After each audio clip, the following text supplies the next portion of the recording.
રાજ્યમાં ચાંદીપુરા વાયરસને લઈને આરોગ્ય મંત્રીએ નિવેદન આપ્યું છે। ચાંદીપુરાને લઈને આરોગ્ય વિભાગ સતત એલર્ટ મોડમાં છે। ગયા વર્ષે જ્યાંથી કેસ મળ્યા ત્યાંથી નહીં પરંતુ અલગ જગ્યાએથી આ વખતે કેસ મળ્યા હોવાની વાત સામે આવી છે। આસપાસના 100 મકાનોમાં દવાનો છંટકાવ કરવામાં આવ્યો।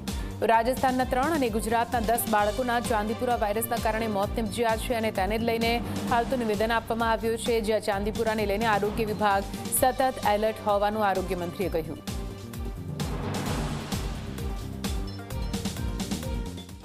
આરોગ્ય વિભાગ દરેક ક્ષેત્ર પર જ્યાં કેસ મળ્યા છે ત્યાં 100 થી 200 મકાન સુધી આજુબાજુનું દવા છંટકાવ વગેરે એની જાગૃતતા રાજસ્થાનના 3 અને ગુજરાતના 10 એમ કરીને જે ડેથ થયું છે એ ડેથ હવે આપણે ઈશ્વરને પ્રાર્થના કરી કે ડૉક્ટરોની અથાક મહેનતથી ન થાય। બાકીના જે પેશન્ટો છે એમને હોસ્પિટલમાં દાખલ કર્યા છે અને તમામ સ્પેશિયાલિસ્ટ ડૉક્ટરો એના ઉપર સેવા આપી રહ્યા છે, એમને બચાવવાની કોશિશ કરી રહ્યા। લગભગ દરેક પેશન્ટની ઉંમર 10 વર્ષથી અંદર છે। એક જ પેશન્ટ ભરૂચમાંથી આપણે 20 વર્ષનો યુવાન કિશોર અવસ્થાના વ્યક્તિ મળ્યા જેમનું મૃત્યુ થયું છે।